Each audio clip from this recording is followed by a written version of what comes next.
Assalamualaikum warahmatullahi wabarakatuh. Bagaimana kabar anak-anak kelas 5? Semoga semuanya selalu diberikan kesehatan serta terus semangat dalam menuntut ilmu dan juga terus menjaga protokol kesehatannya ya.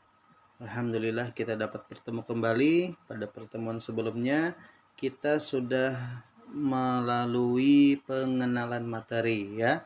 Walaupun dalam pembelajaran jarak jauh, tapi harus tetap semangat demi meraih masa depan yang lebih baik.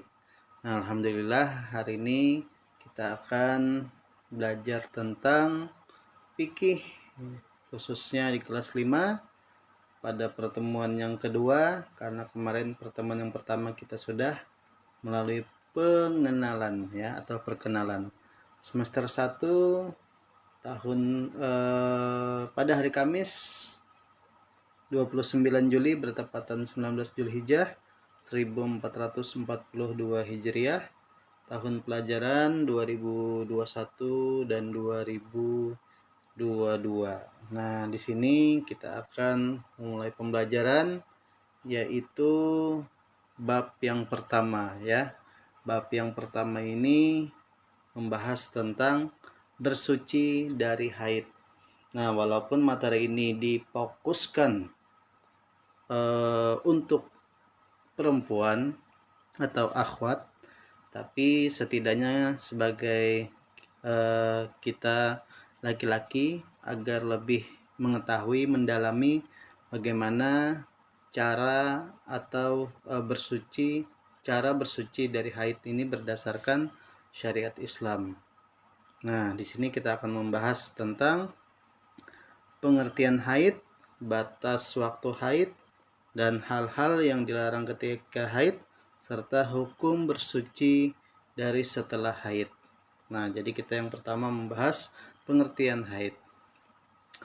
Jadi pengertian haid itu menurut bahasa, nah artinya adalah air yang mengalir ya. Yang berarti mengalir. Nah, kalau bukan air. Sedangkan pengertian haid menurut fikih adalah darah yang keluar secara berkala dari rahim perempuan yang sudah balik. Nah, tentunya dalam keadaan balik ya dan keadaan sehat. Haid ini terjadi secara alami. Jadi bukan disebabkan oleh luka, sakit atau maupun setelah melahirkan. Jadi bukan darah yang keluar dari sakit, tergores, kemudian melahirkan, tapi ini memang benar-benar alami yang berasal dari rahim perempuan. Nah, itu menurut dari bahasa artinya mengalir. Sedangkan istilah tadi darah yang keluar secara berkala ya. Kemudian kita masuk ke selanjutnya. Haid ini juga disebut sebagai menstruasi ya, atau biasanya disebut sebagai datang bulan. Nah, datang bulan ini yang terjadi setiap bulan karena rutin. Nah, kemudian kapan haid ini berhenti? Haid ini berhenti saat wanita berusia sekitar 50 tahun ya. Masa ini disebut sebagai masa menopause. Artinya sudah dianggap tua sehingga menyebabkan darah haid tidak akan keluar pada saat usia sekitar 50 tahunan. Nah, kemudian kita akan memasuki tentang batas waktu haid. Jadi batasnya kapan ya? Nah, batas waktu haid ini biasanya itu keluar pada saat atau dimulai pada saat perempuan berusia kurang lebih 9 tahun. Nah, jadi usia 9 tahun biasanya perempuan sudah mulai apa ya?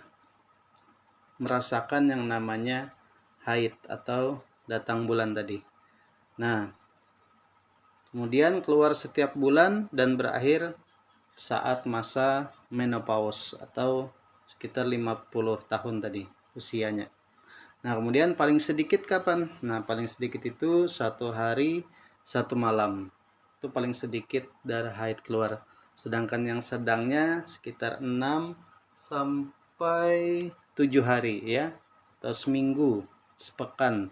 Dan paling lama sekitar 15 hari 15 malam. Nah, kemudian apa yang terjadi ketika darah haid tadi melebihi dari 15 hari? Nah, maka seseorang tadi jika melebihi 15 hari, maka darah yang keluar bukan darah haid tetapi darah penyakit atau yang disebut dengan istihadah. Nah, jadi artinya hati-hati juga untuk perempuan apabila melebihi dari 15 hari, maka itu disebut dengan darah penyakit ya. Harus segera diobati. Nah, untuk hari ini kita cukup dulu membahas tentang bersuci dari haid. Nanti akan kita lanjutkan kembali sambungannya ya. Jadi tidak terlalu banyak karena PJJ ini kita sangat terbatas sekali waktunya, berbeda dengan langsung secara tatap muka yang lebih nyaman, bisa ini ya, bisa diskusi, bisa tanya jawab.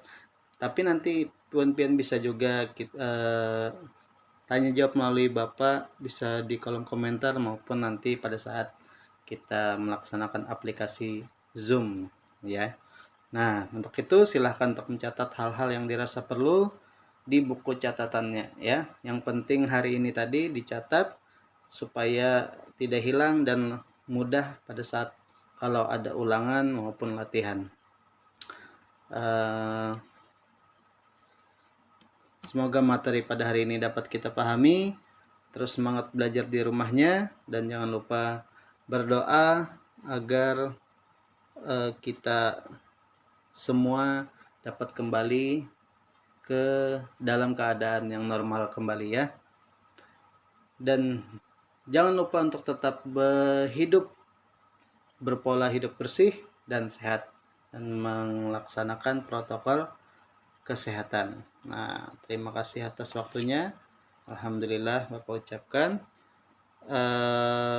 Nanti akan kita lanjutkan dengan materi kelanjutan pada hari ini. Ya, wassalamualaikum warahmatullahi wabarakatuh.